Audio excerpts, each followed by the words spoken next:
This video is called She's Not Like Other Girls, the Sexism Hiding in Modern Romance. The video is about a topic that is potentially a little contentious, but I find really fascinating, and it's one of my biggest hates in romance novels. It is the casual, sneaky sexism that shows up in a lot of modern romantic fiction. Now, I know that you're probably thinking, how could a romance novel be sexist? They're literally the genre that centers women, their pleasure, their emotional arcs, their happy endings. Romance has made huge strides when it comes to sexual agency, body diversity, and feminist heroines. As I've mentioned in another video, it's probably quite sexist against men, but I'm actually talking about sexism against women. So this is the thing.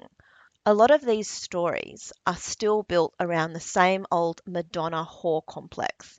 It's just they're wearing better outfits and they've got more orgasms and the women are more experienced, but it's still kind of there.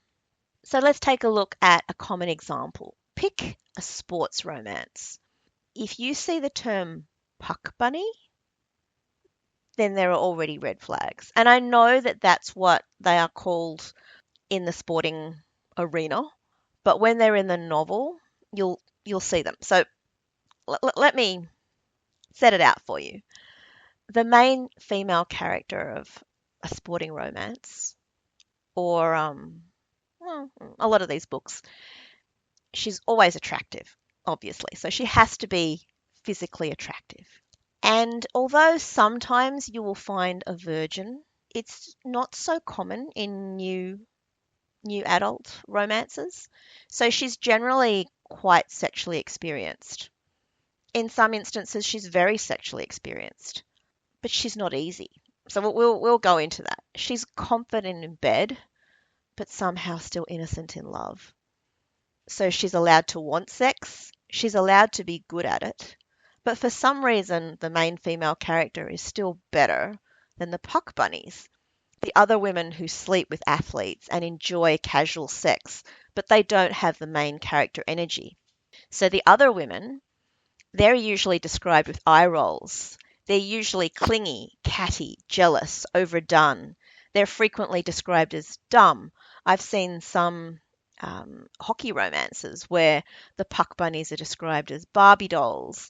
And the language that describes these women is usually extremely offensive and disparaging and filled with contempt. These women are sluts. They're not like her, as in they're not like the main female character. And that's the problem. Because for me, in a lot of these novels, the heroine often has exactly the same traits as these other women. She's hot, she's sexual, she's confident, but the story frames her as worthy while the other women are trash and beneath our contempt. Rockstar romances are another big offender. Here, we have a hero who's slept with basically every woman on tour. Groupies line up, women throw bras, he has a different girl every night. And then she walks in, the main female character. Suddenly, the main male character, he's undone, he's obsessed, he's a changed man. But why her? Because she's different. Because she's not like those other girls. Even if she's just as hot, just as into sex, just as bold. Somehow the narrative decides that she's good and the others are not. And honestly, that framing is incredibly sexist. It tells us that there's only room for one kind of female sexual expression that's acceptable, and that's the one that results in the emotional redemption for a man. I mean, it's kind of outrageous that frequently in these sorts of books, there is literally no difference between the main female character and the catty women, except that one is actually the main character and one is not. Their behavior, the way they talk, the way they look, the way they act is frequently the same. The whole thing is framed as empowerment. They'll go, look, the woman has agency. She owns her sexuality. She's not a blushing virgin. And yet, that's great, until the book turns around and then punishes every other woman for doing exactly the same thing. She's attracted to the man. So are the other women. The only thing that makes a difference is that the man reciprocates with the main female and not the others. And sometimes it's because she's more charming, she's more smart, she's a better person. But overall, it's the same tired message wrapped in a shiny new sex positive package. There is a right way to be sexual and a wrong way. One makes you wifey material. The other makes you a joke and the subject of derogatory terms like puck bunny, badge bunny, groupie, Barbie. I don't think it's empowerment if it requires the degradation of other women. So if in order to make your main female character look good, you have to make all the other women look like trash, except for a few sympathetic, there's a few sympathetic women. I don't think that's a very well drawn character, personally. I actually dislike that intensely.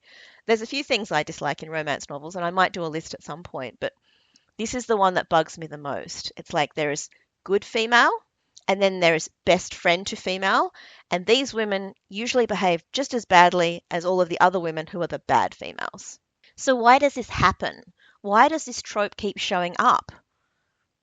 Well, because as these books are frequently fantasies that are written by women for women, they reflect our fears, our insecurities, and our need to feel special. There is something intoxicating about the idea of being the one who stands out, the only one he wants, the only one who's not like the others. It is a self insert fantasy, but unfortunately, it's got a side of internalized misogyny. And unless we name it, it just keeps getting recycled. So here's the bottom line. I think we can love romance, we can love tropes, we can even love the fantasy of being the one who tames the player. But I think we need to ask, why does she get to be sexual and adored while every other woman is dragged through the mud? So I think that this is one of those things that I would like to change about romance novels. Like, I'm okay with a lot of the other stuff, but I genuinely think that if you want me to root for the main female character, she needs to genuinely be a better character and more compelling and interesting. And it shouldn't be that the only reason she's good is that you've made all of the other women look like trash.